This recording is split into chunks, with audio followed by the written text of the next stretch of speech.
चंद्रसेनेने रामाकडे एकदा पाहिलं आणि पुन्हा त्या मारुतीकडे पाहिलं. काय म्हणते? म्हणे कपटी तू वानर देखा तुवासी पोरविला मंचका शेवटी नेतो शिरवणायका मनोरथ माझे न पुरता. ए वानरा, असला कपटी आहेस बे, मला का माहित आहे?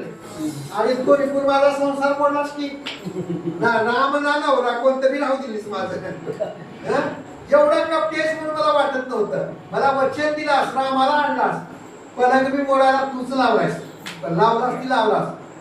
पलंग मोडला म्हणजे काय झालं? रामाला इथं थांब म्हणाव, एक रात्र तर थांब म्हणाव. मारुती म्हणते माझं काम नव्हतं, तुला आणून भेटवायचं होतं, संपला विषय. तुला माझा तळतळाट लागल म्हणते मारुतीला. मी तुझ्या शाप देनाता ऐकता कृपा पदरी रघुनाथा हस्त ठेविता तिचे माथा म्हणे चिंता न करावे. वानरा, एवढा मोठा दगा तू मला दिलाय, सगळ्यात खोटं बोललास, कपट रचून माझ्याबरोबर तू वागलायस. माझा शाप आहे तुला, तळतळाट लागेल माझा तुला. राम म्हणतात बाई थांबा थांबा, घाई करू नका. त्या बाईच्या डोक्यावर हात ठेवला रामानं आणि तिला काय सांगतात अडचण आहे का? माझी ध्यान मूर्ती सुंदर हृदय भोगी निरंतर पुढे सत्य भामा चतुर कृष्णावतारी होशी तू.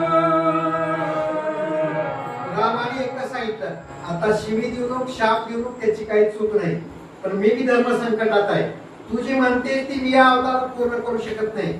तुला वरदान देतो, मग आता कसं करू ये म्हणजे माझा मालक बी गेला, संसार बी मातीत गेला, होतं ती बरं होतं, थोडं थोडं त्याला बी घातले मारून म्हणजे तुझ्या नादात. आता कसं? राम म्हणतात आता जसं जमल तसं. कसं कसं करू? माझं ध्यान कर म्हणते. देव नाही विशाल, कुठलं ध्यान करू, किती वर्षे करू? माझा कृष्ण अवतार होईपर्यंत, सत्ययुग संपूर्ण द्वापार युगापर्यंत माझं ध्यान कर, दुसरं काहीच करू नको. आणि तिथं तू सत्यभामाचा अवतार घेशील आणि मी कृष्ण होईल. तिथं तुझी माझी गाठ भेट होईल आणि तिथं तुला आवडती राणी करेल. पण आज काही करू शकणार नाही. म्हणून स्त्रियाची बुद्धी विश्केल कधी, काही सांगता येत नाही.